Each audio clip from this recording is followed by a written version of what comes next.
mind o. Tí Goliath orí social media, the one and only Goliath on social media, tó ṣe gbìyànjú tó láti ó sọ pé mélòó irú mi ó máa ṣẹ̀wọ̀n níṣẹ́. If not for someone like Dorcas Adeyinka Foundation, mo máa ṣẹ̀wọ̀n yẹn lóòótọ́ o. Mo máa ṣẹ̀wọ̀n yẹn lóòótọ́. The plan was not to arrest me. I did a show a day before ọjọ́ tí wọ́n máa wá pick me nílé. Yes, my children are fine, ẹ ṣé mà. I did a show before ọjọ́ tó máa wá pick me nílé. That day I said she's tracking me. I said it that day. Because different people no man pay me, no man so pay hello, is that Abike? You gave me your number. Kiniko.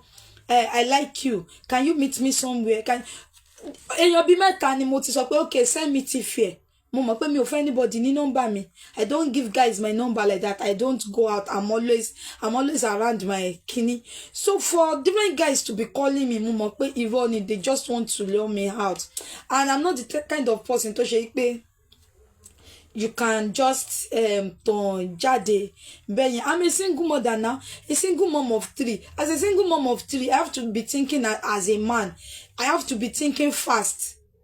So that day, tí wọ́n wá yẹn, as soon as I heard a voice, a strange voice in my compound, tẹ́ni yẹn dárúkọ Àbíkẹ́, tó bá jẹ́ pé èèyàn tó mọ̀ mí in my street ni the person will mention my children name, my child name, ó lórúkọ ọmọ tó máa ń fi pè mí ládùúgbò. But for the person, for a man to say, where is Àbíkẹ́? Where is Àbíkẹ́ flat?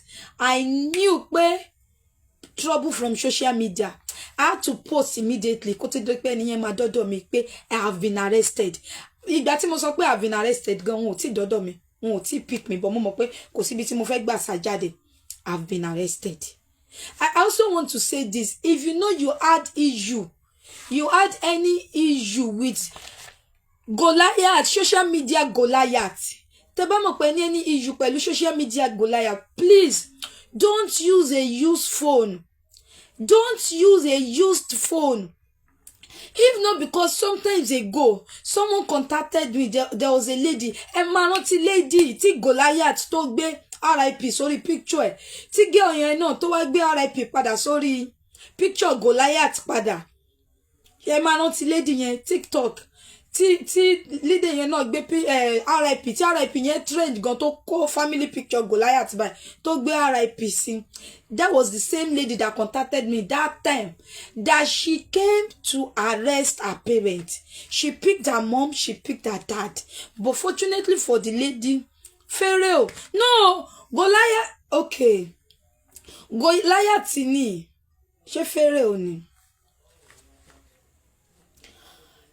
So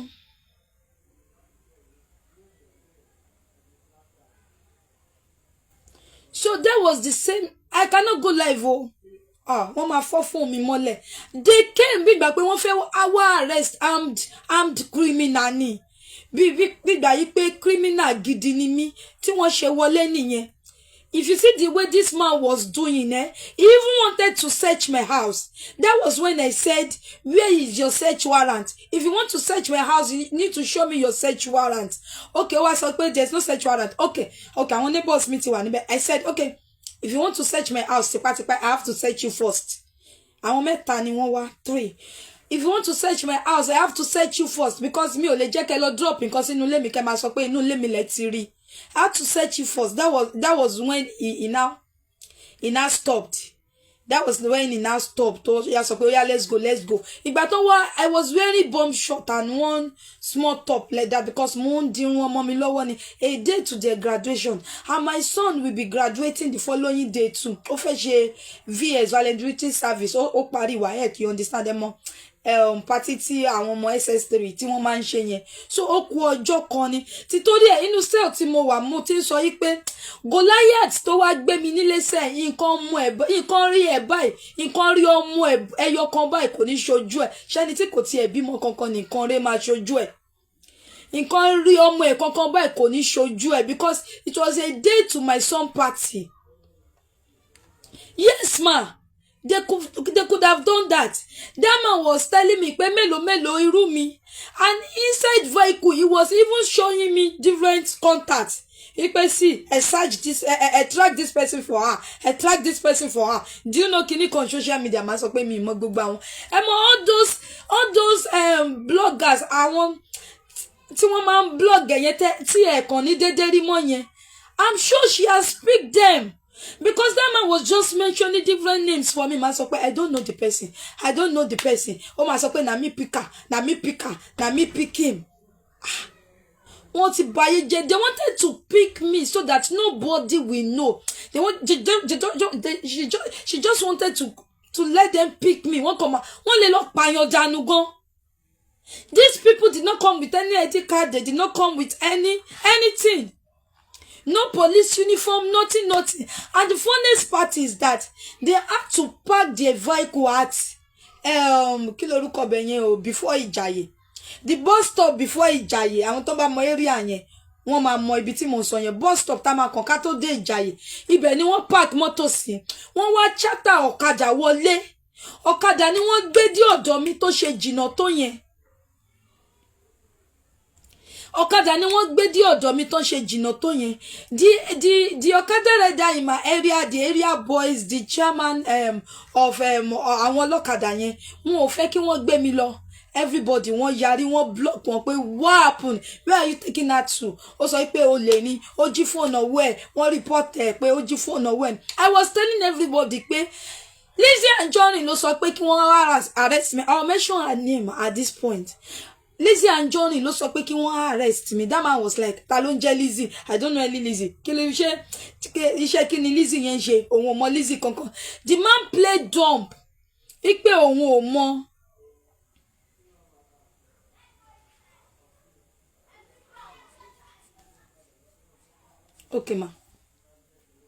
Okay, ma. The man said he doesn't know anybody. So, wọ́n ṣá gbé mi lọ. Inú mọ́tò, there's something I wanted to say nínú interview tí Mommy Dorcas tí wọ́n post yẹn. There's something I skipped. Ìgbà tí a dé Ìkẹjà. Okay, tá ṣe ń lọ lọ́nà. Ọkọ ẹni tó sọ pé kán wá gbé mi, he called in. Tí mo ṣe gbóhùn ẹ̀, mo ní mo ti confirm. Àwọn people náà sọ pé kán wá gbé mi. Mommy. Yes, baby. Oh yeah, go and play. I'm doing video. I'll call you later. So ìgbà tí adé ibì kan, ìgbà tá dé ibì kan, he now called in. Ìgbà tó call in, ó wá sọ pé kí wọ́n snap picture mi pé wọ́n fẹ́ mọ̀ pé èmi gangan ni wọ́n rí mú.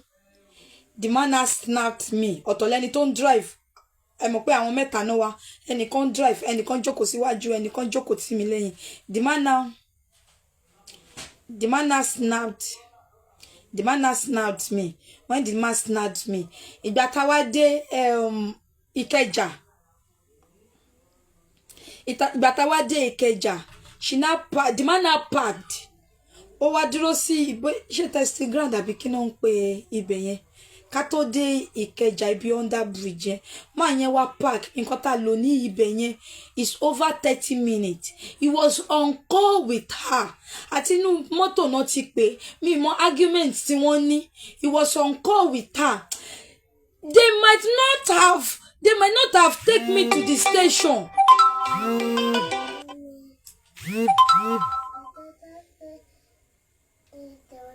Sorry. They might not have what possible come and gbé mi lọ sí station if not because èrò pélé wọn lórí. They knew who came to pick me. I already told everyone in the area pé ẹni báyìí ló sọ pé kán wá gbé mi irọ́ ni wọ́n pa. Sorry. I'm coming now, you are disturbing me. Sorry. I already told everyone in my area pé anybody ló sọ pé kán wá gbé mi. Unfortunately for me, one of those people, chairman àwọn ọlọ́kadà yẹn, knew the policeman very well. Ẹni tó wá gbé mi yẹn, chairman yẹn mọ̀, ẹni yẹn ó dárúkọ ẹ̀. So I cannot disappear. So me ò mọ̀ nǹkan tí wọ́n jọ ń argue. The man parked. He went out. We were waiting for him for over 30 minutes. Wọ́n ṣá argue man yẹn. Wọ́n sọ a lot of things. Mi ò mọ̀ nǹkan tí wọ́n sọ.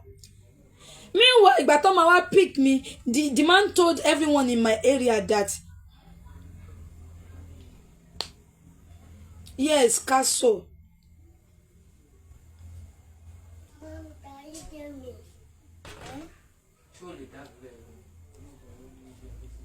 The man told everyone in my area that they were taking me to Alakuko police station because Ogun State Nimowa. They came to pick me in Ogun State and they took me to Lagos State. They took me to Lagos State. See, I don't want to say much. I know people want to hear from me, but No, I won't, ma. I won't, ma.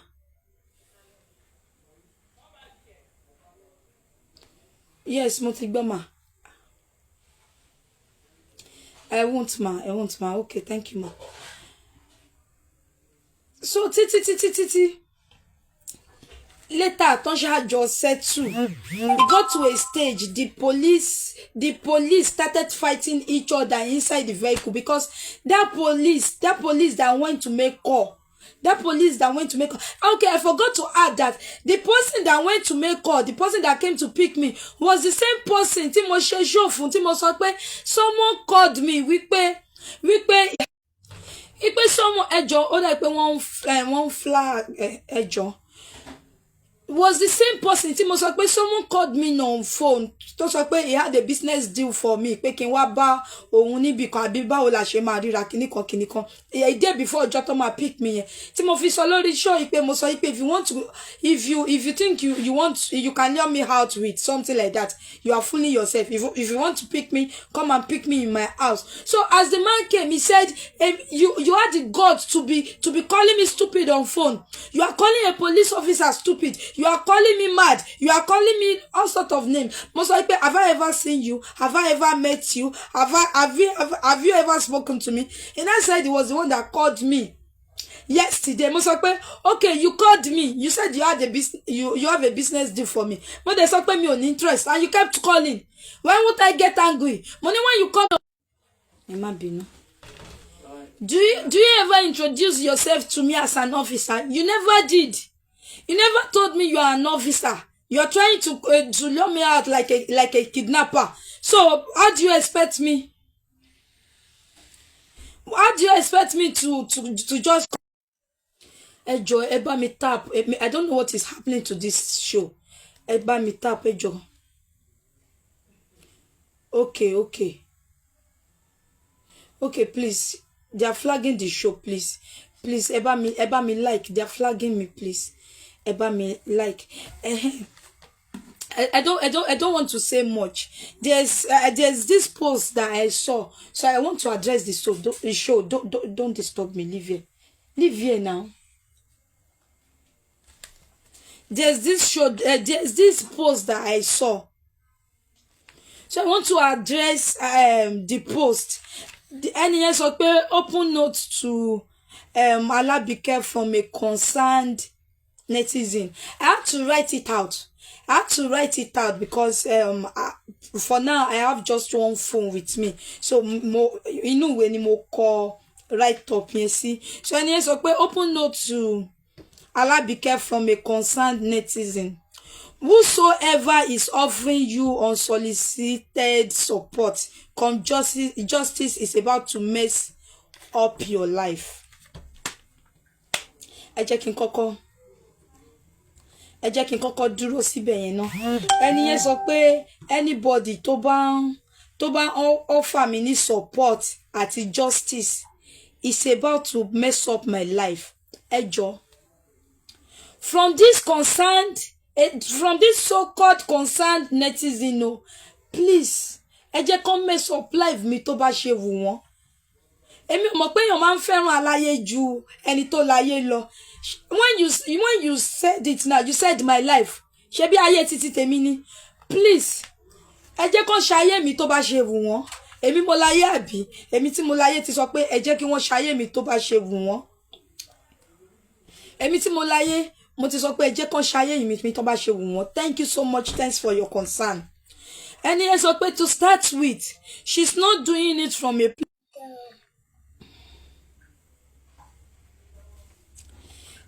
to start with, she's not doing it from a place of concern or truthfulness. Don't disturb me. Sorry, go and change it. Go and off it.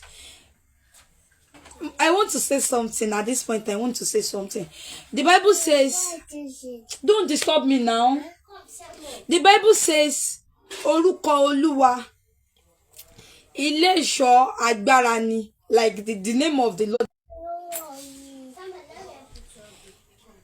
They are flagging it. Ẹ bá mi love. Ẹ bá mi love. Won't flag me. The Bible says, Orúkọ Olúwa, ẹ Ilé Ìṣọ́ Agbára ni, olódodo sá wọ inú ẹ̀, ó sì yè. Ṣé rí orúkọ Olúwa kọ́ lèmi wá fẹ́ sọ nísìn. Mo fẹ́ sọ yí pé that name alone, the name of Dorcas Adeyinka lásán. Orúkọ boss lady, mo tó ṣe flag ẹ̀ tó mo mama ní sùúrù, I will not end it.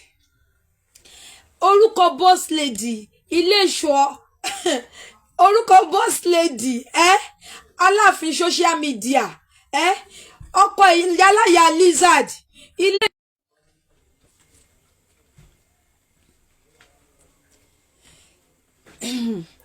títorí they are flagging me seriously. Títorí ẹni tó kọ open note ni mo fẹ́ dá lóhùn. Tó ń ṣe sọ yí pé she's offering you unsolicited support from justice to mess up your life.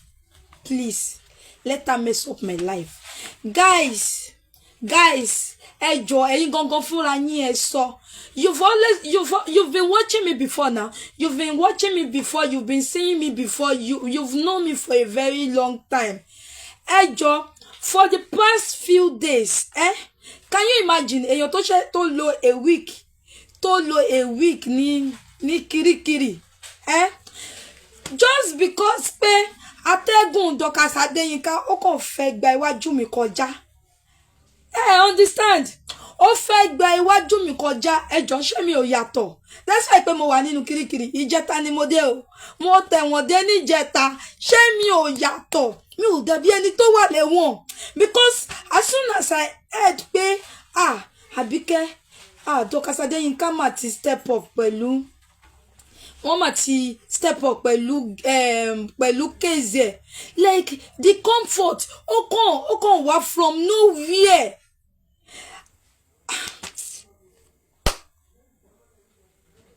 I don't know what to say. You always saying pé kò tí ẹ jọ ẹni tó ṣẹ̀ṣẹ̀ jáde ní kirikiri. The comfort ó kàn wá from nowhere. Tó bá sọ yí pé àdùnbárìn má tòṣì. Ẹ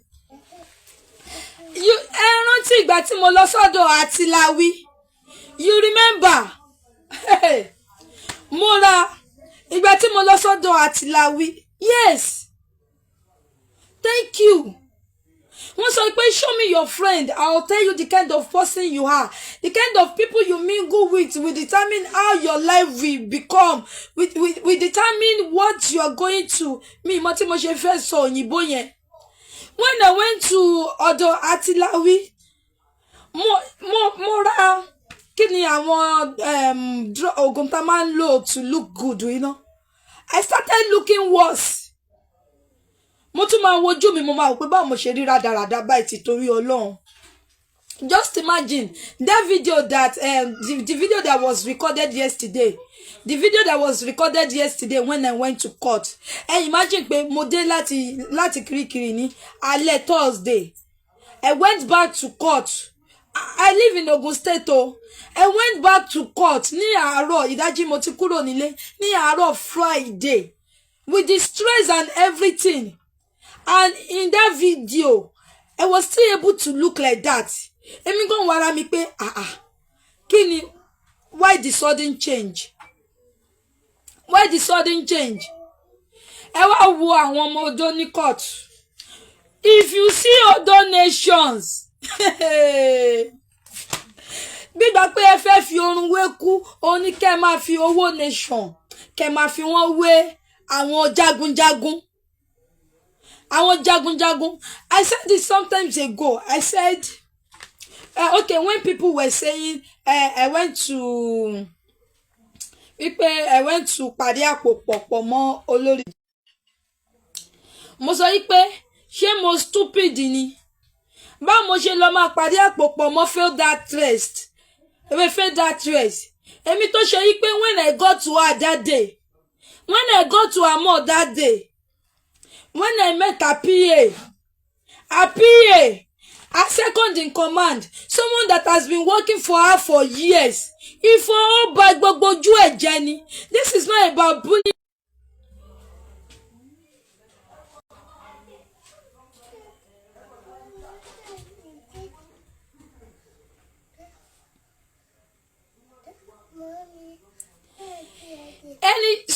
Someone you call your second in command.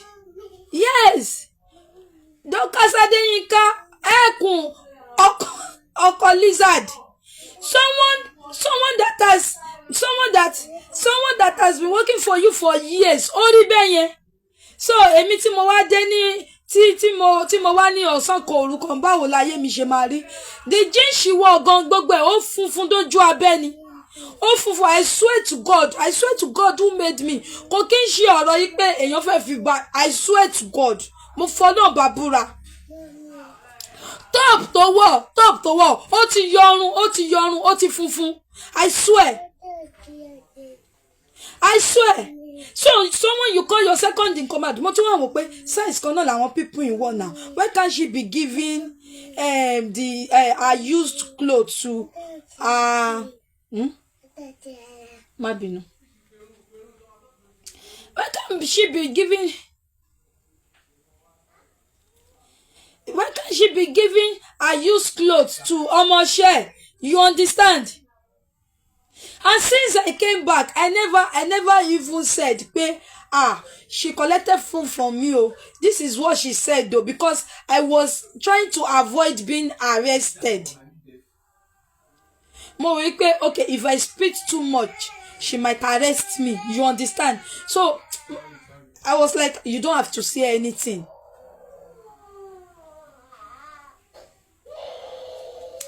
I just can continue pẹ̀lú ẹni.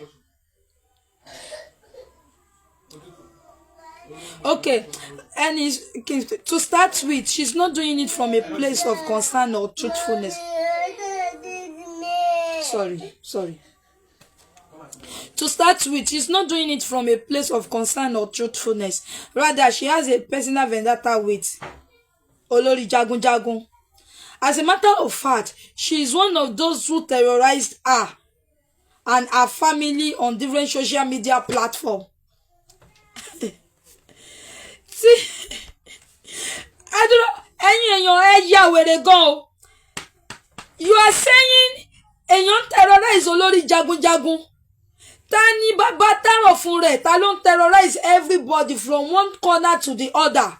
Ta ló victimize èèyàn, ta ló terrorize èèyàn.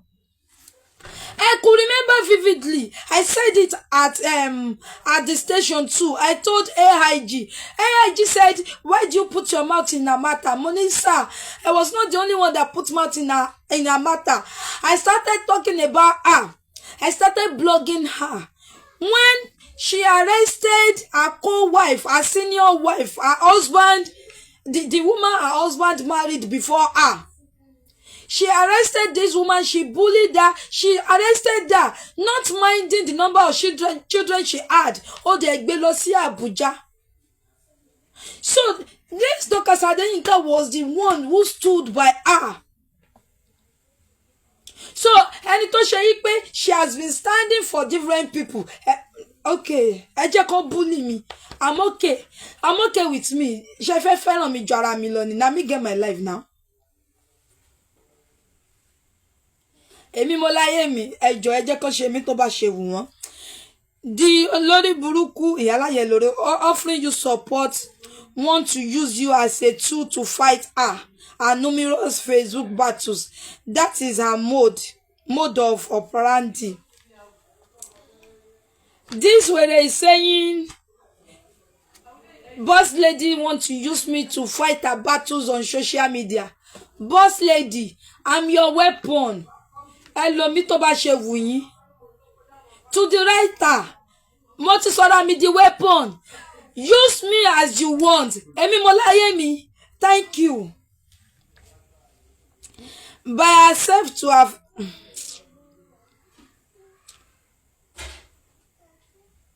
Okay, ẹni sọ pé her plate is full of messy and unresolved cases. Don't let her add her own to your own. Her life is messed up already. Lórí ọ̀rọ̀ case tẹ́ni sọ yí pé boss lady ní case lóríṣiríṣi. When I got to the court that day, wọ́n ní kí n lọ jókòó síbi ọ̀dọ̀ àwọn warder yẹn. You know, I said they didn't allow me to contact anybody. Wọ́n gba phone, wọ́n gba everything. Wọ́n á ní kí n lọ jókòó sọ́dọ̀ sínú office kan níbi ọ̀dọ̀ àwọn warder. So àwọn warder yẹn, they were now asking me pé what happened? Ṣé wọ́n raid ẹni? Ṣé o ṣaṣẹ́wó ni? Ṣé o ṣe kinní kan ni? Mo wá sọ pé no sir.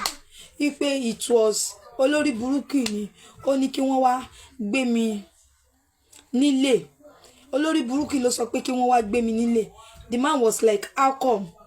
Àwọn warder yẹn, not the man gan. Gbogbo àwọn warder yẹn was like, ohun again. Ẹnìkan wá sọ pé ibo ló wà kò sí nínú premises. Another warder dáhùn pé ẹ lọ wò tá ẹ máa rí inú mọ́tò ló máa ń wà. Ó gbogbo ìgbà ló máa ń wà. Customer dáadáa ni. Ṣé kò kí n sún woman ni? Ṣé ó ṣépè fún ni? Èèyàn mélòó ló fẹ́ rán lẹ́wọ̀n náà? Kí ló tó ń ba yé àwọn èèyàn jẹ́ náà? Kí ló dé tó ṣẹlẹ̀? Àwọn warder náà tún sọ yí pé ẹ máa rí o tó bá máa jáde o ó máa daṣọ bojú ni o. Another person wá sọ pé kí ló dé tó fi máa daṣọ bojú? Warder mi sọ pé àwọn èèyàn gbọ́dọ̀ rí wọ́n máa sọ lóko. I swear to God, mo fọlọ́n bá ṣẹlẹ̀ rí ikọ́ táwọn wọ́dà ń sọ nìyẹn. Wọn ò gbọ́dọ̀ rí wọn ò bí dá kó ṣojú sílẹ̀ kóòtù máa dàrú àwọn èèyàn máa sọ lóko. Àwọn èèyàn máa sọ lóko ni. Ọ̀rọ̀ ẹ ti di ọ̀rọ̀ ẹlẹ́ lóko pa. Ẹlẹ́ lóko pa. I swear nínú prison mo fẹ́ dá Àdùnní Bello lóhùn nínú prison mo ti kọ́kọ́ ronú o. The moment I heard pé Dr. Adeyinka wọ́n ti fẹ́ help Àbíkẹ́, all my worries just disappeared. Ẹ mọ̀ because of pé Messiah ó dìde sọ́rọ̀ ẹ̀. Everything, my worries just disappeared. Títorí ẹni mi ò ṣe rù jáde o. Títorí ẹni mi ò ṣe rù jáde because I know pé tó bá fẹ́ ṣe nǹkan wọ́n máa ṣe ni. Tí atẹ́gùn Dr. Adeyinka tó bá kàn fẹ́ gba iwájú èèyàn kọjá, your life will never remain the same again. Yes, mo mọ̀ bẹ́ẹ̀.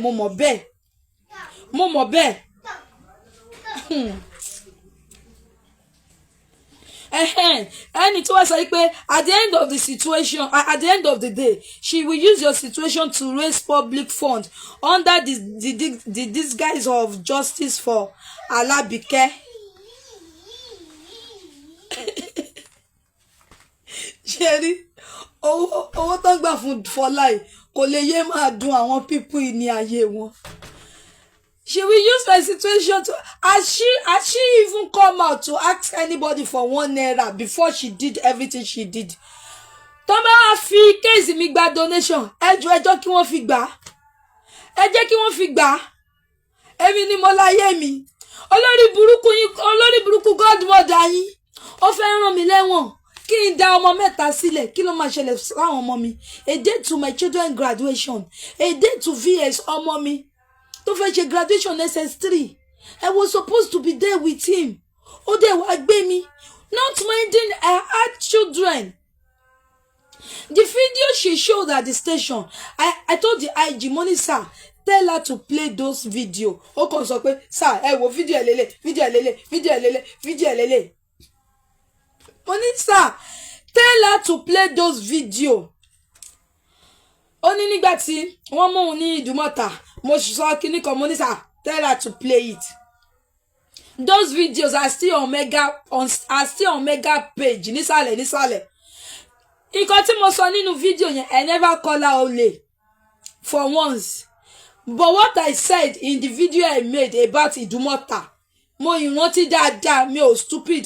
Nǹkan tí mo sọ níbi fídíò Ìdúmọ̀tà tí mo ṣe nígbà tán mo ní Ìdúmọ̀tà ni pé mo sọ yí pé Lizzozo láàrin èmi àti pẹ̀lú ẹ̀ gbogbo èèyàn mọ̀ pé o ò jalè ní Ìdúmọ̀tà tí mo ṣe sọ nìyẹn. Mo ní gbogbo èèyàn mọ̀ pé o ò jalè ní Ìdúmọ̀tà. Mo ní borí burúkú tẹ́ máa ń ṣe lórí social media, tẹ́ máa gbélé ṣe pé tẹ́ máa ṣe bí àwọn rí wọn, tẹ́ máa ṣe bí agánigàn, tẹ́ máa ṣe a lot of things. Mo ní Ìdúmọ̀tà people are also on social media. You've created too much enemy for yourself. Money, you've created too much enemy for yourself. Money, I'm over 100% sure pé tó bá ṣe pé another celebrity ló wà in your shoes that day tí kò lè ṣe transfer àbí tó ti lọ tẹ́lẹ̀ tí kò ṣe transfer tó padà dé, money a máa rí total stranger tó máa sọ pé ẹ jẹ́ kí n bá wọn san. Torí àwọn èèyàn máa ń like celebrity láti relate wọn àti ẹ jẹ́ kí n bá wọn san, ẹ dẹ̀ máa fún mi later, ẹ fún mi ní nọ́mbà yín, ẹ fún mi ní kinní. Mo ní tó ṣe máa ṣẹlẹ̀ nìyẹn. Èèyàn mẹ́wàá gan lè bẹ́ẹ̀ nìyẹn san 91,000 naira. Money, but Ìdúmọ̀tà people started calling you thief because you were not loved. Money, this is for you to know. People dislike you. Nǹkan tí mo sọ nínú fídíò yẹn nìyẹn. That was what I said. Mo yìn rántí dáadáa. I never called you thief. And another video tí mo ṣe, tí mo fi daṣọ. Another video tí mo ṣe, tí mo fi daṣọ borí. Nínú video yẹn, I was dancing to Mohbad song. Orin tí Mohbad kọ yí pé ọmọ ní gàṣà prapra, ọmọ ní gàṣà propro, cover face like lágbájá. Ṣebí lágbájá máa ń cover face ni. Mo dẹ̀ cover face, mo kọrin, mo ń jó sí. Ṣé wọ́n ní lágbájá ni? Ṣé wọ́n ní cover face like lágbájá ni? Those evidence you had, I never call you thief there. I never call you thief there. I never.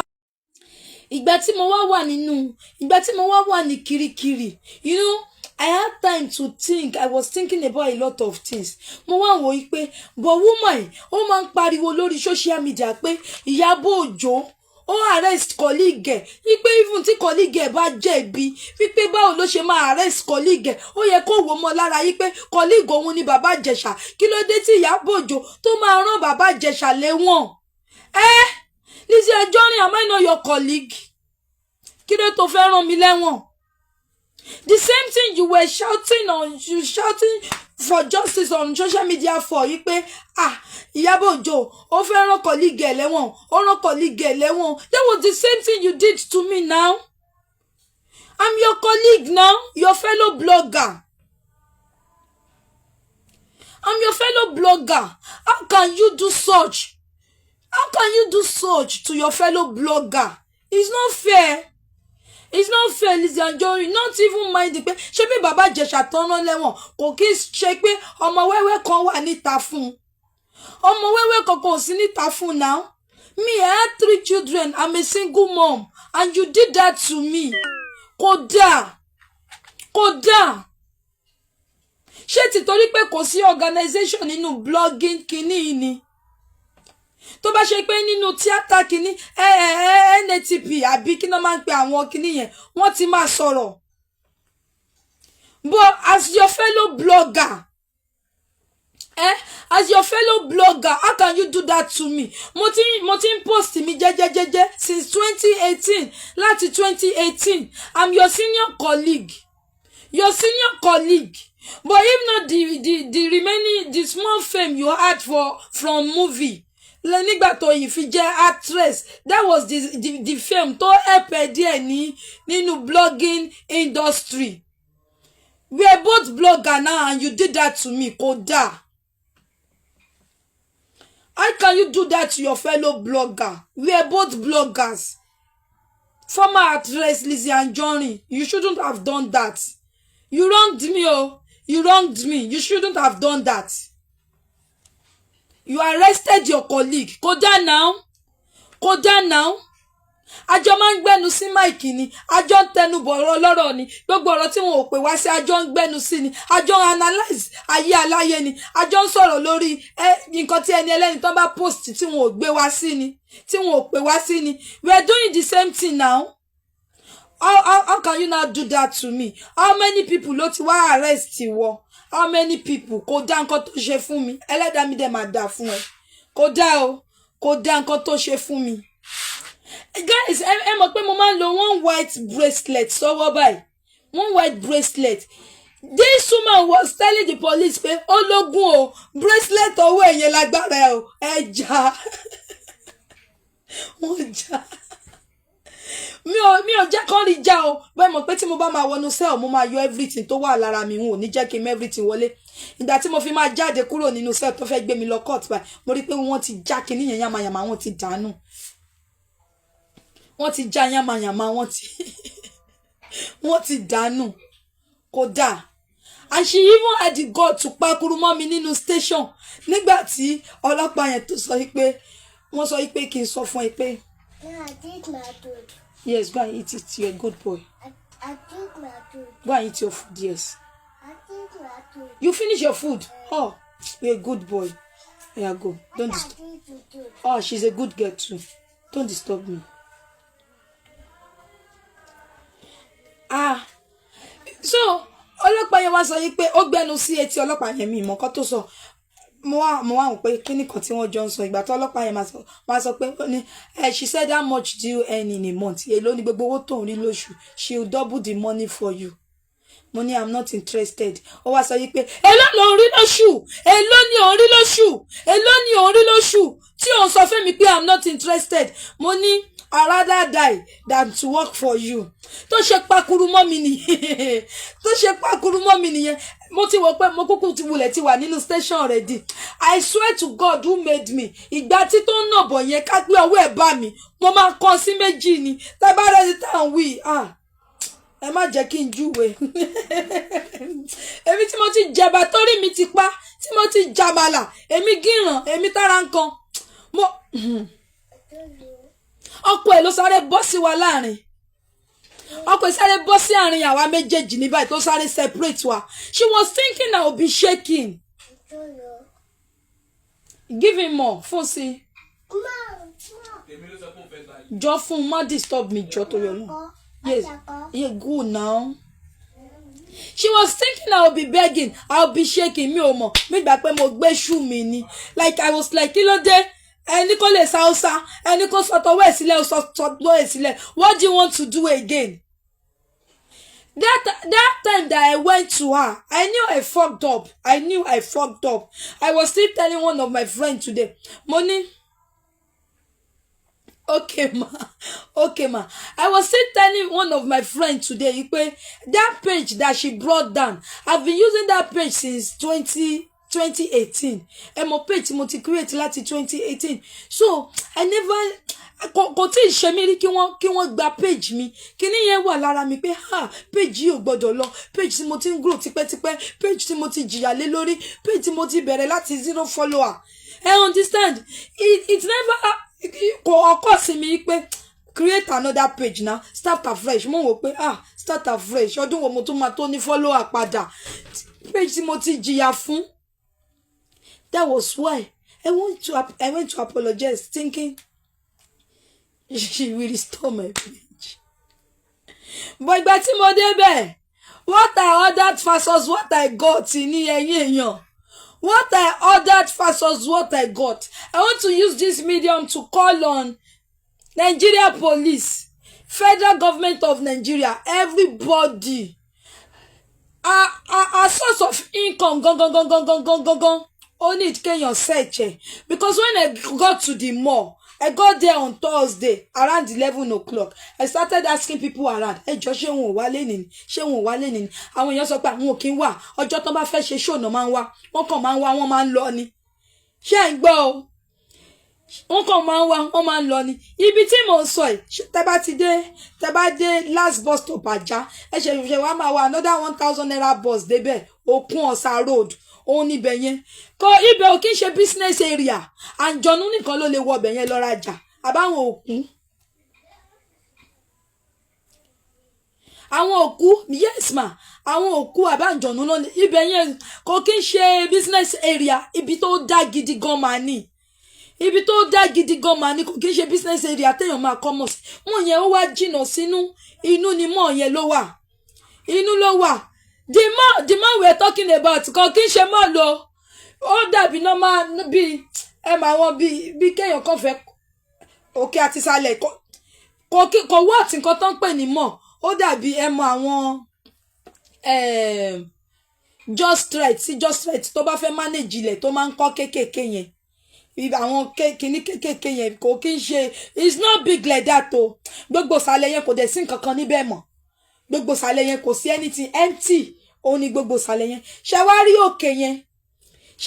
òkè yẹn ibi tá ti rí tí tó ti ń ṣe show yẹn ibi tó já wà nìyẹn gbogbo àwọn bàtà tó kù ó wá scanty as size I'm sure yí pé àwọn bàtà tí wọ́n ń wọ̀ ni wọ́n ń tò sẹ́sẹ́ níbẹ̀ yẹn tàbí tó ń wọ̀ ni wọ́n kàn fi síbẹ̀ yẹn kó má empty ibẹ̀ yẹn scanty mo ní ṣé gbogbo packaging náà lélẹ̀ you will see her. Ewo, if you see this person in real life, this person we are talking about, ṣé bí wọ́n sọ pé Facebook ò ní filter ni Facebook ò ní filter báwo ló ṣe wá máa ń ṣe tó ṣe yí pé her face always look different during chat.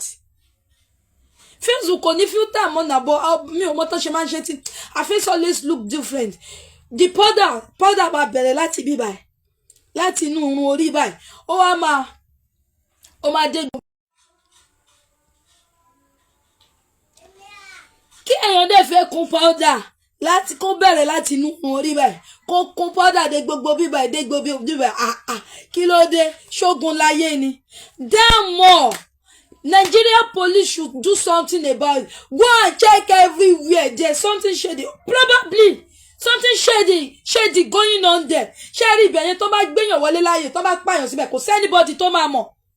Very isolated place. Very isolated place. Anything ló lè máa ṣẹlẹ̀ níbẹ̀ yẹn. And another thing, how can a very busy woman, a so-called busy woman, they came to arrest me on Wednesday morning, very early in the morning. I've not even been to mi ò tí wẹ̀ ìgbà tí wọ́n wá arrest me. When I got there, kò ju bí 5 minutes lọ, ó ti dé, a very busy woman. Ó dé sí station láti bóyá bí 5 minutes lẹ́yìn ìgbà tẹ́mi ti dé station. After that, she left at night. The following day too, around 9, ó tún ti dé. She left around after 4. Èèyàn tó bí. How can a very busy person have such time? A very busy person, báwo ló ṣe máa ní irú time yẹn? Okay, now again, when I go to court again, those warders were saying she's always coming to the court. She's always at the court. And coming to the court, ó máa tún ṣe live show. Definitely all she does is go to court and stay on live. Go to court, do live show. This money that she said she has, how does she earn it? Yes, I'm questioning your source of income. How do you make money? How do you earn this so-called money? Àbórí olóògbé wà níbí kan ni. Orí olóògbé wà níbí kan ni.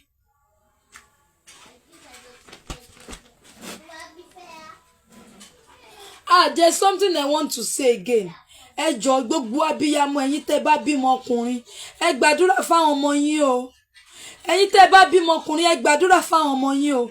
Ọmọ yín ò ní dẹrú ayé o. Ọmọ yín ò ní ṣẹrú ayé o. Ẹni tó wá sí police station ọkọ àti láwí. Ẹ wò. Ọlọ́run rí mi tó bá ṣe pé mò ń parọ́ mọ́ wọn. I swear to God who made me. Blue jean ni bàbá wa wọ̀ wá. Blue jean ẹ mọ̀ kan sọ pé last grade òkìrìkà ẹ mọ̀ kéèyàn kó ti wọṣọ kó ti funfun bí olórí burúkú wọ́n wò pé ọmọkọ ẹ̀ náà òun náà wọ gán kan báyìí Sherry tí gbogbo dídì wèrè títí tẹrí ní àná yẹn because she knew people will come ní o. Ó ti study Dorcas Adeyinka, ó ti mọ̀ wọ́n, ó ti mọ̀ pé she is definitely going to send people. Torí ẹ̀ ní gbogbo ìtẹ́lẹ̀ àpótí tẹrí tó ọmọ ọkọ ẹ̀wọ̀ yẹn o. Ó ní àwọn gown kan báyìí tí wọ́n máa ń to stones báyìí, tó máa ń ní pleating báyìí, táwọn ìyá lọ́jà tí wọ́n máa ń wọ̀ tó máa ń tà ní 7,000 naira nígbà tí gown yẹn tó fi ń rè nìyẹn. Ọmọ yẹn bóyá wọ́n bọ̀ fún ni o, bóyá ayé ẹ̀ ló bọ̀ fún ni o, mi ò tiẹ̀ mọ̀. Tẹ́ bá rí ọmọ yìí, àbọ̀dí ti ọjọ́ wo tí wọ́n wá sí court, ó dà pé ìyàwó bàbá ẹ̀ ló bọ́ aṣọ yẹn sí lọ́rùn. Bàbá ló wá ń gbé báàgì pẹ̀lú bàbá ń gbé báàgì pẹ̀lú tẹ̀lé màmá. Ẹ wo ọmọ ọkùnrin ò ní ṣerú ayé. Ọmọ ọkùnrin ò ní ṣerú ayé. What do you even expect? Látọjọ́ táláyé ti dáyé, ọkọ ló ń fẹ́ yàwó. Tíyàwó bá ti fọ́kọ kí lè expect? Tíyàwó tó bá ti fi ọkọ wọ́n fẹ́ bàbá wa làbúbù nílé ẹ̀sùn. I wish you see. Ó mà dàbí ìgbà yìí pé Àbíkẹ́ ń sọ àsọdùn. I swear. Ṣé mo máa ń ṣe ṣókì máa sọ pé I swear to God. Jẹ́ yẹn, ó ti funfun bí olórí burúkú. Ó ti funfun, mo wá wò gbà bóyá washing machine àti detergent náà fi ń fọ̀. Àbí kó ṣe yí pé ẹ mọ̀ pé ìṣọwọ́ fọṣọ ọkùnrin náà ó máa ń bad. Bóyá bàbá wa ló ń fọṣọ nílé. Ẹ understand, ẹ mọ̀ pé tọkùnrin bá fẹ́ fọṣọ gbogbo egun lọkùnrin máa ń fi fọṣọ. Mo ní bóyá bàbá wa ni ó ń fọṣọ lé gan. Ọmọ wo ò ní ṣiléyà, ojú kòkòrò ò ní báyé wa jẹ́, àní jámà gbáko. Irú báyìí nísìn tí mo ṣe ń ṣe fídíò ẹ̀ kò síná sólà ni mo tẹ̀. But to say the truth guys, have you ever seen me like this? Ṣé mo ti ever fresh báyìí rí látọjọ́ tẹ́ ti máa ń wo fídíò mi? Ẹ mọ̀ pé Facebook kò ní filter. I'm not using iPhone. Android ló wà lọ́wọ́ mi. I'm not using iPhone. Have you ever seen me like this? Àṣé ọ̀tọ̀ ni àmẹ̀bọ máa ń sọ tó máa ń kẹ́mi lára. Kámẹ̀bọ máa sọ pé ayé ẹ ti ṣe kinní kan, ó ti pàdé Lìsósó, ó ti lọ bá Lìsósó, tó máa ká mi lára, tó máa. Àṣé ọ̀tọ̀ ni. Àṣé tẹ́ bá rí lásán báyìí, ẹ ti já màá gbáko. Àṣé tẹ́ bá rí báyìí, ẹ ti já màá gbáko. Abájọ táwọn owó nation tán ṣe ń fresh, abájọ táwọn jagunjagun orí afẹ́fẹ́ táyé wọ́n ṣe ń ṣá málámálá tán ṣe ń ṣá mólómóló. Ṣé difference ò clear? No, ẹ sọ tòótọ́. Is it not glaring? Is it not obvious? Is it not glaring? Is it not obvious? Can you imagine? Ẹni tó dé láti Kirikiri tó lo a week ní Kirikiri tí mo dé níjẹta. Ṣé mo dàbí ẹni tó lọ sí Kirikiri? Kí n tó lọ sí Kirikiri gan, ṣé mo rí báyìí? Àní tí atẹ́gùn Dorcas Adeyinka tó bá fẹ́ gba wájú èèyàn kọjá, your life will never remain the same. Ẹ̀yin jagunjagun orí afẹ́fẹ́, ẹ pẹ̀lẹ́ ẹ ńlẹ́ o. Ẹ máa jagun yín lọ o. Ẹ máa bó lórí burúkú yín tó o. Ọlọ́run á yọ yín o. Tọ́lọ́run ò bá dẹ̀ yọ yín náà, káyé yín bàjẹ́ tán síbẹ̀, káyé yín kó parúkú muṣu mọ́ bẹ́ẹ̀. Tó bá sọ yí pé grace ẹnìkan ó ń speak fún ẹnìkan, you don't understand. When they say grace speak, ma ẹ jọ̀ọ́ àṣìṣe mi, ẹ jọ̀ọ́ ẹ bá mi parẹ́ pátápátá. I beg you in the name of God. I know you've forgiven me, but I'm still begging again. Ẹ jọ̀ọ́ ẹ dáríjì mi. Ẹ má bínú. I insulted you. Yes, I know. I insulted you. Ẹnu mi ló mú, orí mi ni ò pé. Ẹ jọ̀ọ́ ẹ má bínú. I want to apologize to everyone that I've offended one way or the other. Ẹ jọ̀ọ́ ẹ má bínú. Pàǹpà yẹn ni mo ti tẹjú mọ́. Pàǹpà yẹn mo ranjú mọ́ pàǹpà yẹn mo pé like one thing again ni pé how does she cope? ìyẹn ríǹgì tó wọ̀ ó tó báyìí ó tó báyìí ó tó báyìí very big ó wà báyìí títọrùn náà ó tó báyìí kéèyàn wá kó bead sọ́wọ́ ìlẹ̀kẹ̀ oyè àbí ìlẹ̀kẹ̀ ẹ̀wọ̀n kéèyàn tó láti bíbà dé bíbà kẹ́ wá dé wristwatch sí bíbà kẹ́ wá dé ṣógun láyé ni ṣọ́ṣẹ́ pẹ̀ fún yín ni.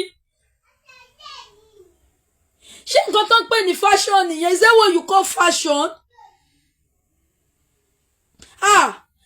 A ní ẹ máa wò wípé if she's coming ẹ máa gbọ́ sound pé ẹ mọ àwọn kìíní tán bí ìgbà ẹ mọ tán bá so àwọn bingo yẹn àwọn bingo tí wọ́n sọ tí chain yìí wà lọ́rùn wọn yẹn ẹ máa gbọ́ wòrò tó bá ń bọ̀ ẹ máa mọ̀ pé ó ń bọ̀ ní ṣá tó bá ń bọ̀ ẹ máa mọ̀ pé ó ń bọ̀ ní ṣá. Ẹ má bínú mo ṣẹ̀yìn náà ẹ má bínú mo ti bẹ̀ gbogbo yín ẹ má bínú ẹ má bínú ẹ má bínú ẹ má bínú everybody ẹ má bínú. If you see this person we're talking about in real life, ṣẹ́rí mi wọ́n máa yọ mí mẹ́rin lára ẹ̀ wọ́n máa yọ mí mẹ́rin lára ẹ̀ mo wá wò yí pé ibo ni oko ló fẹ́ máa gbà wọ inú òbò. Mo wò pé ibo ni oko ló fẹ́ máa gbà wọnú òbò nígbà tí gbogbo ẹ̀ jẹ́ kìkìdé egun báyìí egun là ń dó. I swear I wish you see her in real life. Ṣé ní gbogbo packaging ìdíyàn wàhálà irọ́ ni there is nothing there. Mi fẹ́ júwe jù ayì ní court case. Mi fẹ́ júwe jù ayì ní court case. No, ó níbi tá lè cover yẹn náà dé o sis Ọládàpọ̀ ó níbi tá lè cover yẹn dé. Ṣé ní from here to here foundation máa ń wà níbẹ̀ dé gbogbo bíbà bó ṣe wá rí gbogbo bíbà báyìí ó wá dàbí àwọ̀ ejò ẹ mọ bí ejò ṣe máa ń ní multicolor yẹn.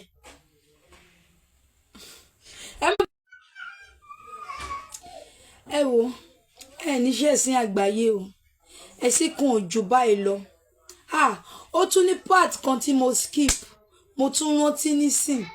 I swear to God nǹkan tí mo ń sọ yìí mi ò fi nǹkan kan parọ́ níbẹ̀ ìgbà tí mo wọnú prison mo rọra jókòó jẹ́jẹ́ mi ìgbà tó wá di ọjọ́ kejì ìgbà tó di ìrọ̀lẹ́ ọjọ́ kejì pátápátá àwọn tí wọ́n wá kó wọlé ní ìrọ̀lẹ́ ọjọ́ kejì yẹn ìrọ̀lẹ́ ọjọ́ Friday àwọn tó wá kó wọlé ní ìrọ̀lẹ́ ọjọ́ kejì àwọn Yorùbá tó wà níbẹ̀ mo kàn rá àwọn méjì kan tán wá sí cell tí mo wà ní pé ẹjọ́ ṣé bíbá ẹni Alábìkẹ́ wà mo sọ pé ẹ má bínú pé láti ibo ẹ mọ̀ pé Alábìkẹ́ kọ́ ni mo fi sílẹ̀ ní prison kò fowó rọlá ni mo fi sílẹ̀ wípé ẹjọ́ ẹ má bínú o láti ibo yes ma ẹ ṣé mọ́mì thank you ma ẹjọ́ o wípé láti ibo náà wá sọ pé àwọn ń wo nǹkan tó ń ṣẹlẹ̀ níta kan tó gbé àwọn wá sí inú kinní wípé wọ́n ní Lizzy ó gbé mi wá làwọn ṣe wá wò pé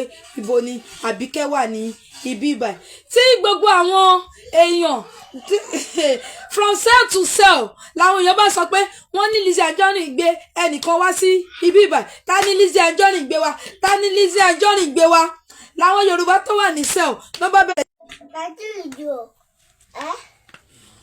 Yes, thank you. Ó ní ẹ mọ̀ pé èpè ẹlẹ́wọ̀n ló máa ń worst jù ẹ wá wo ọdún èpè fídíò ṣe níbẹ̀ mi ò bá record I swear to God ẹ wá wo ọdún èpè nínú kirikiri wọ́n flag gidigidi ni o.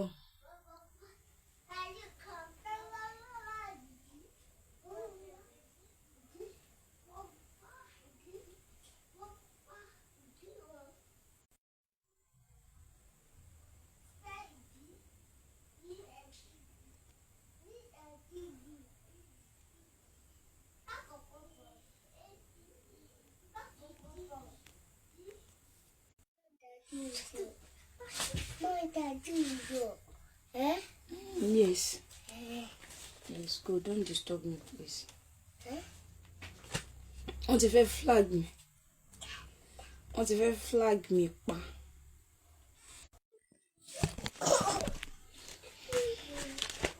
Leave it. The flagging is much, but I'll make a video. I'll record the video and post. The flagging is much, but please, guys, before you leave this place, please, I want to appreciate everyone again. Those who supported me, those who watch out for me, I want to appreciate you all. Please just drop a word of prayer for Dr. Adeyinka Foundation Boss Lady ní comment. Lady K, ẹ jọ̀ọ́ ẹ bá mi drop prayer fún wọn ní comment section. Ẹ jọ̀ọ́ flagging yẹn ti pọ̀ jù, so I'll end the show. Lady K spiritual empire. Lady K gold. Gbogbo orúkọ Lady K international. Ẹ wo owó ni Lọ́fídà chairman òun lélẹ̀ ẹ̀yin tẹ́ bá dìde. Ẹ̀yin tẹ́ bá mọ Lọ́fídà yìí dáadáa. Ẹ mọ̀ pé confirmator ni. Tẹ́ bá wá fẹ́ tó ti full. Tó full yẹn túmọ̀ sí yìí tó ti ní iṣẹ́.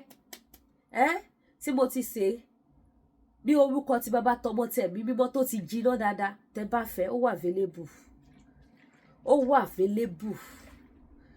wà available tó bá dẹ̀ jẹ́ wípé èyí tó tún jẹ́ ilé náà lẹ bá fẹ́ ẹ pè mí. Yàtọ̀ sílẹ̀ gbogbo àwọn Lọ́fídà ni mo ní wọ́n ní big size, mo ní wọ́n ní medium size, mo ní wọ́n ní small size. Ẹ wo tọwọ́ mi báyìí ṣe, ẹ wo ilé báyìí. Akọ̀kọ́ gbogbo ọjọ́ wọn káàkiri ní kọ́lọ́ ń ṣàánú. Òun ni big size, medium size, ó tún wá ní small size. Ẹ jẹ́ bá yín mú small wá kẹ́lẹ̀ mọ̀ pé no be for mouth. Kékeré 77 lélẹ̀. Ṣé òun àtòsí mi bí ṣá? Okay. Kò sí kékeré back to side àtòsí bí ó dà pọ̀ òun yẹn ló wà. Kékeré ẹ̀ náà wà, small size ẹ̀ wà, 3 size ẹ̀ ni mo ní. Tó bá wá jẹ́ wípé only Michael náà lẹ bá fẹ́, 3 size ẹ̀ náà ló wà. Tó bá wá jẹ́ àwọn eléyìí náà. Okay, small size ẹ̀ pátápátá bó ṣe máa rí rè. This is only Michael, the smallest size pátápátá. I have 3 size for it. Divine Grace, I have 3 size. Medium wà, small wà, big wà. 7 mo ní big size, mo ní medium, mo ní small. Gbogbo perf ni mo ní. Back to sender. Only Michael, Miss Paris, gbogbo perf ló wà. Kò wá tán síbẹ̀ o. Tẹ́ bá fẹ́ àwọn tó níṣẹ́ nínú ó wà. Tẹ́ bá fẹ́ àwọn tó níṣẹ́ nínú ó wà. Oyin original lóyin tí Lady K ní òun ni. Original honey òun nìyí. Torí mo máa ń lò fún iṣẹ́, so original ni mo ń lò. Ẹni iṣẹ́ mi original honey ni mo máa ń lò fún tó bá jọ mọ́ yìí. So ẹ̀yin tẹ́ bá wá nídìí àwọn ọṣẹ àánú, ọṣẹ ìṣẹ́gun, ọṣẹ awọ ẹbí, awọ èpè, awọ ègún, ọṣẹ ìtúwọ̀ àwọn àgbà, ọṣẹ ẹ̀bí àwọn àgbà, ọṣẹ ìyọ́nú, ọṣẹ àmúbọ́, ọṣẹ àṣínà ọ̀la, gbogbo ẹ̀ pátápátá ó wà available, mi ò lè ká tán. Ẹ pé mo kọ́kọ́ wọnú ẹ̀mí lọ tì ní so that màá lè máa rántí wọn. So gbogbo ẹ̀ ló wà. Tó bá dẹ̀ jẹ́ ti ìkórìíra náà ni ó wà available. Tó bá dẹ̀ jẹ́ ti ajé olókun asọ̀rọ̀ dayọ̀ ògúngún ní sọ. Ajé ògúngún ní sọ àfilèmí àti yín ṣe ibùgbé. Tó bá jẹ́ ṣe ajé náà lẹ́fẹ́, ọjà ajé mi wà. Ó wà òkè pẹ̀ dáadáa tó mú yes. Gbogbo spiritual items mi ló mú yes. Ẹ nílò spiritual items Lady K kẹ́ má rí ìyanu Ọlọ́run. Àfi tẹ́ bá fọwọ́ ìmọ̀ kan. So bó ṣe jẹ́ nìyẹn, àbí tẹ́ bá nígbàgbọ́ nìkan. Ṣùgbọ́n tó bá ti sí yẹn confirm ni wọ́n. Tẹ́ bá ti nígbàgbọ́ nínú Ọlọ́run, àjẹbí idán. Tẹ́lẹ̀ ṣe kí ni? Tẹ́ lò bó ti tó àti bó ti yẹ. Confirm ni. Iṣẹ́ kún bí lóríṣiríṣi, mélòó la fẹ́ display? Wọ́n pọ̀ lóríṣiríṣi. Iṣẹ́ lẹ̀ ń wò yìí. Àkàǹkà tán ni. Wọ́n tá bá fi pamọ́ lónìí, bó bá jẹ́ iṣẹ́ ìfẹ́. Ẹ̀yin ọkùnrin tá bá wáyà nǹkan tẹ́lẹ̀ ló wà. Wọ́n á bò yìí. Mo lè sọ wọ́n á bò yìí, ọmọ mi rántí èèyàn kan, ẹni Lady K. Kálẹ̀ wọ́n ọ̀nù mi ni màá kàn máa dóbò lọ. Mo ní no, don't do that. You have to choose your choice. So gbogbo ẹ̀yin tẹ́ bá ní àwọn iṣẹ́, ẹ pè mí. Tó bá dẹ̀ jọ obìnrin náà ní yín tẹ́ tún nídìí iṣẹ́. Ẹ̀yin náà pé àdúrà gbogbo wa gbà lórúkọ Jésù. Ọlọ́run ò kọ́ àjò, má bà tọmọ lọ́mọ jẹ́. Má bà tọmọ lọ́mọ jẹ́. Ó lè má bà tọmọ lọ́mọ jẹ́ kó ní kí tiẹ̀ kò dà, kò possible. That is why I'm always proud of myself. Mi bá téèyàn jẹ́, mi kúnlẹ̀ sí kọ́nà. Bí mo ṣe lórí ọ̀fẹ́ díẹ̀díẹ̀, mi ò lò in the wrong place. I use it in the right way. Mi ò fi gbọ́kọ lọ́kọ. mi fi bá tèèyàn jẹ́ so ẹ má lo iṣẹ́ Lady K fi gbọ́ ọkọlọ́kọ ojú òní tí yẹn ṣàánú mi o ẹ má ti àwọn ọkọlọ́kọ pa o so bó ṣe jẹ́ nìyẹn o so bí ẹ ṣe jẹ́ ni ẹ̀yin tí bá ń fẹ́ ra wig lọ́lọ́kọ̀ òjọ̀kan lóríṣiríṣi wig wà ẹ̀yin tí bá fẹ́ ra àwọn aṣọ wà èyí tí bá ti fẹ́ ni ẹ pè Lady K tó bá dẹ̀ já àwọn pọ́ọ̀sì náà ni ẹ pè mí ọjà wà ṣé ibẹ̀ ṣe wá wò wọ́n yìí market day yẹ space ni ò sí láti display wọn dáadáa space ni náà ló ṣòjòrò so ẹ patronize mi bá mi rajà ojú òní tí àdúrà gbogbo wa máa gbà ọ̀nà wá ṣí ọ̀nà wá là oṣù táwa oṣù ayọ̀ oṣù ṣe rere ló máa jẹ́ fèmí àti ilé àṣẹ Èdùmàrè ẹ má gbàgbé láti subscribe sí YouTube channel mi kẹ́dẹ̀ bá mi tọ́ notification bell lẹ́yìn ẹ ṣé gan mo dúpẹ́ lọ́wọ́ gbogbo ẹ̀yin tẹ́ ń bá mi rajà ẹ̀yin lẹ wà lẹ́yìn mi tí mo fi ń ṣakọ mo dẹ̀ dúpẹ́ lọ́wọ́ Ọlọ́run Olódùmarè náà ọba tó bá mi pèsè fún kò sí kọ́sítọ́mà mi tí mi ò fàdúrà ránṣẹ́ sí because tí n bá jókòó tí mo rò lọ rò bọ̀ pé nínú ilé mo dẹ̀ ń ta ọjà tó tó yìí màá dúpẹ́ fún Ọlọ́run màá wá dúpẹ́ fún gbogbo ìṣẹ̀dá tó ń bá mi rajà màá wá fi àdúrà ránṣẹ́ sí wọn ní mú òṣì ní mọ̀ọ́yà mo ṣe ń gbà fún yín ní kọ́nà tí mò ń gbà fún yín gbàgbà kó rí bẹ́ẹ̀ fèmí Lady K ìfẹ́ olúwa ṣò àyọ̀ká kó rí bẹ́ẹ̀ fèmí náà tó rí mọ̀ pé yes mo ń gbàdúrà fáwọn fans mi especially when it comes to outdoor spiritual items sometimes I don't sleep I will be in prayer praying for them because ẹ gbọ́dọ̀ rí títóbi Ọlọ́run yẹn ó gbọ́dọ̀ jẹ́ fún yín ni ó dẹ̀ máa jẹ́ fún yín lórúkọ Jésù níwọ̀n bàgbà tí màá ti mú kọ̀ọ̀kan mọ́ orúkọ náà ọwọ́ mi funfun nẹ́nẹ́ ni ẹ ṣé gan mo dúpẹ́ o ire.